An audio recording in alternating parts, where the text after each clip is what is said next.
Welcome to part one of Why I Henna My Hair. Part one will focus on my hair dye horror story, and part two will focus on how I came to discover henna and some of the benefits. Thanks, guys. Hey guys, it's Dion. I know. You probably don't even recognize me anymore. I have been gone for what feels like forever, but I'm hoping that you can already notice a difference. And that you're kind of almost a little bit pleased maybe that I've taken as long as I have to come back to you. If you haven't worked out what I'm talking about, I have replaced my camera, so hopefully you can see me a lot clearer now and that my hair shows up a little bit better. I've also upgraded my audio and I'm now using a microphone, so I'm hoping that the sound's improved. So overall I'm thinking that the delay might have been worthwhile. If you are not following me on Instagram, then you must miss me sorely. Probably teach you a lesson and hopefully encourage you to follow me, because there's loads going on my Instagram that I just don't get to post on YouTube. So please follow my Instagram, because I update my Instagram profile with pictures throughout the week showing the styles that I wear to work and when I'm out at the weekends. And also I put up like mini vlog and maybe like once or twice a week just showing you what I'm doing with my hair. I'm going to be uploading more regular vlogs moving forward now that I've got my new equipment. I'm really excited about it.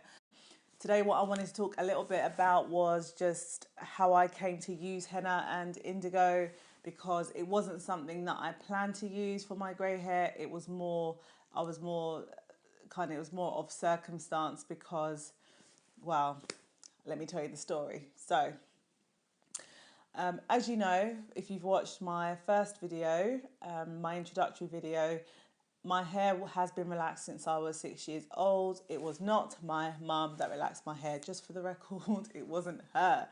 Anyway, back to the story. So I started going grey when I was about 14 or 15. And then at the time I relaxed my hair, and I think, I can't remember what I was doing, but it didn't really show because it was just the odd hair there and here and there. And then I went through a phase when I coloured my hair when I was around between the age of like 16 and 18. I used to have highlights put in by my hairdresser on top of my relaxed hair. And then it would kind of be like a dark red Albany colour. And then at one point I had it like a blondie, like it was like a medium brown to blonde. And then when I started working at Harrods, I got a summer job whilst I was at uni, and they said that I couldn't have coloured hair. And like looking back now, I'm surprised that I was so obedient with their request. I think I must have really needed that money. I must really have needed it, because I did dye my hair a darker colour, not completely black, but like a dark brown, so it wasn't so noticeable. And then over the years, what I used to do when I relaxed my hair is, after the relaxer, immediately after, I would just use a rinse. And because a rinse isn't a permanent colour, but because my hair cuticle was so open from the relaxer, the semi-permanent rinse used to take really, really well.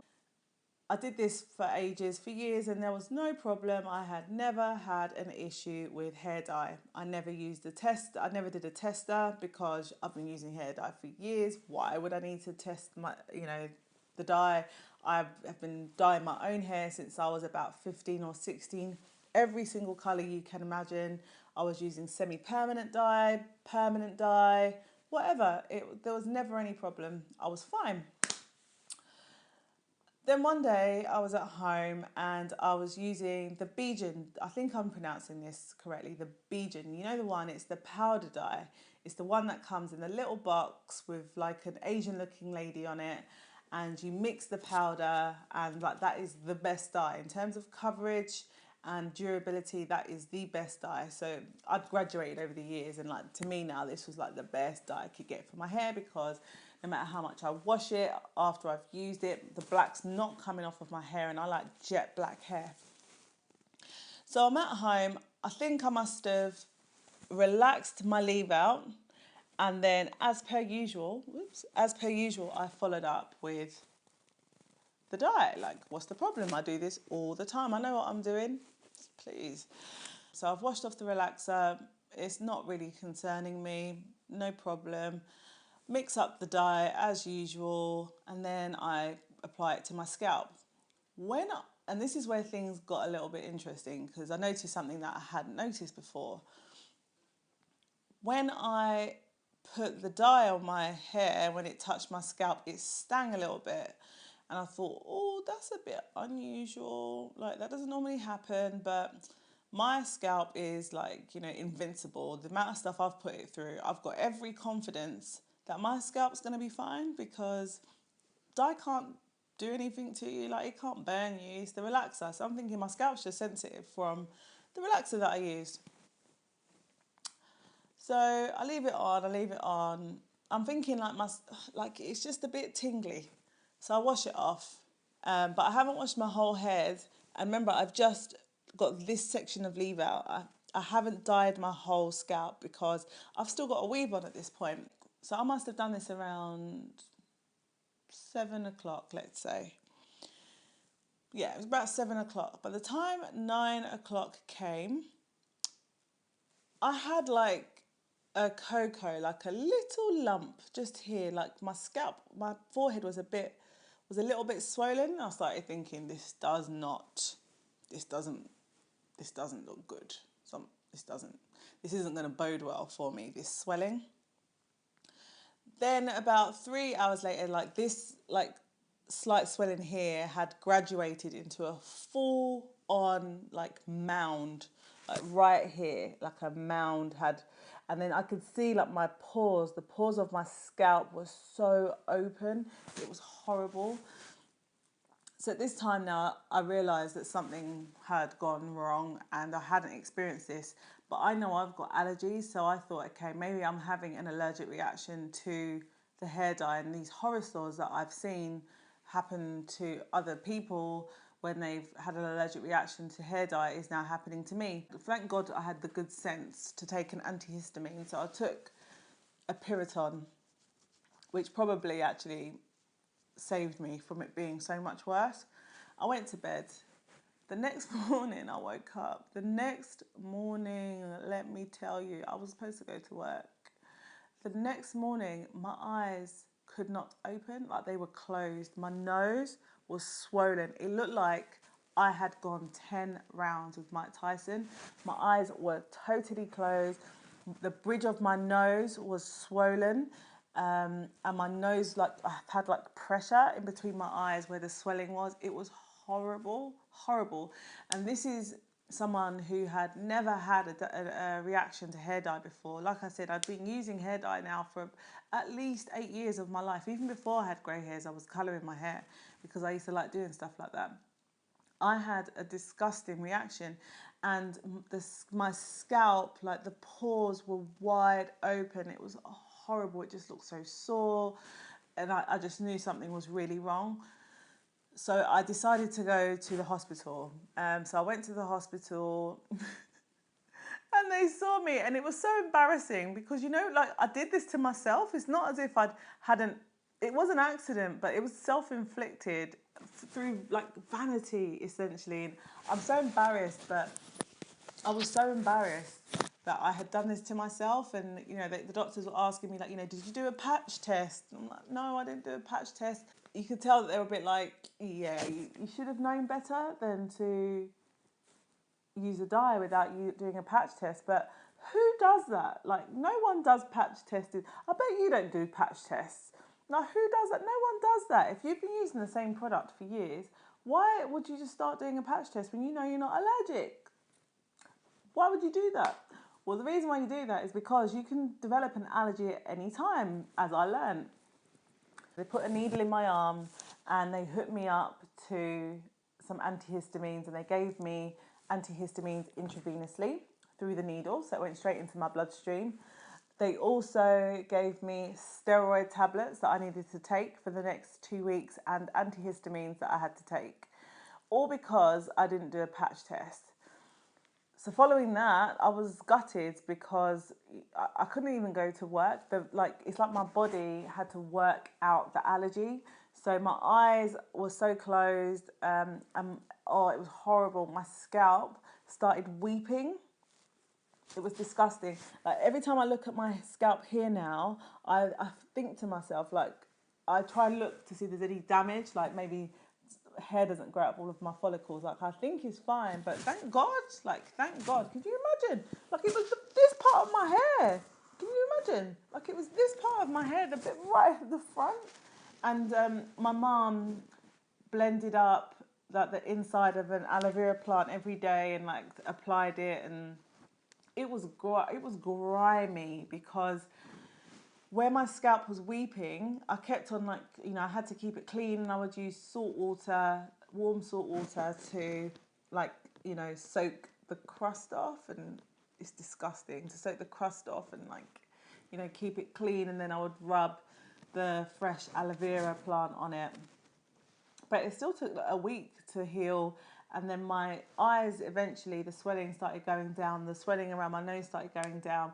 But what happened is I had a rash all over my face because it started coming out in my skin, and I went back to work after about 3 days because the swelling had gone but the rash hadn't, and someone at work told me that I looked like Freddy Krueger. Like, people are so wicked. And so after that I had to find an alternative, but like I said, I went back to the rinses, but the rinses weren't as good.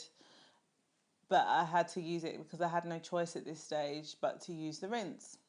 Now, you'd think that would have dissuaded me from trying to use dye again.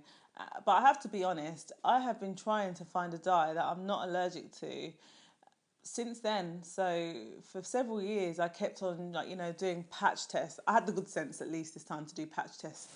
So I kept on doing patch tests, like I'd like dab a little bit of dye here or on my wrist. And I did some research and I realised, and I think the thing that I was allergic to in the dye is something that a lot of people have allergic reactions to. And it's on the box of dye and referred to as PPD, or phenylapodiamine. I know that's a real mouthful, phenylapodiamine, but let's just call it PPD. So if you were to Google about hair dye allergies, a lot of people will have allergies to dyes because of PPD. PPD is essentially a very toxic chemical that contains metals, and over time your body can develop an intolerance to it. So you can have and use PPD on your skin for many years, as I did, with no problem whatsoever. But as you know, your body can just develop an anaphylaxis, which is essentially just another word for an allergic reaction to anything over time. I suffer from allergies, skin allergies mainly, so I should have known better than to assume that something as toxic as hair dye I would be fine with, even if I had used it many times before. So where I went wrong is not doing a patch test, because had I done a patch test, then possibly I would have realised that the dye was going to give me a reaction, and I wouldn't have had to have gone through that. So I kept on trying to find dyes that didn't have PPD in it, and I did lots of research and found out you can get PPD free hair dye. So I thought, so apparently companies are allowed to advertise their hair dyes as PPD free as long as it doesn't contain a very high percentage of hair dye in it. The bodies that control and govern advertising and health and safety for body and hair products allow you to have a certain amount of the chemical in there and still to declare that that product is free from that ingredient, when in fact it does contain that ingredient, just very low levels. I tried a few of these hair dyes, the ones that advertise and claim to be PPD free. And again, thank God, I had the good sense to do patch tests before I used them on my entire head. And every time I've tried one, I do it on my wrist here, or I'll just dab it behind my ear. And every time I've tried one, I have had a horrific reaction to it. So it tends to at first itch, and then it will be red and raised, and then after a day or so it will like fill up with pus. So thank God I had the sense to do patch tests, because can you imagine what that would be like on my scalp, what that would that amount of toxicity that would get into my body. how painful that would be on my scalp, and also the lasting damage it could do to my hair follicles, let alone the hair that I currently have. So I ended up using, doing lots of research about alternatives, and I've tried pretty much everything that exists, including the rinses, because the rinses don't contain PPD. But what I found is from the rinses, I would have to leave them on for such a long period of time, like literally for like overnight, and they still contain lots of chemicals, and the coverage wasn't that good. So my grey hairs would probably go like a dull, dark grey colour, but it wouldn't give complete coverage, and the results would only last very temporarily, not like maybe after the next wash it would be gone. So that wasn't good enough for what I needed it to do and the amount of grey hair that I needed it to cover. I, at the same time, was embarking on my healthier hair journey, although I believed that my hair was healthy back then anyway. Thanks for watching. Stay tuned to part 2 on why I now use henna.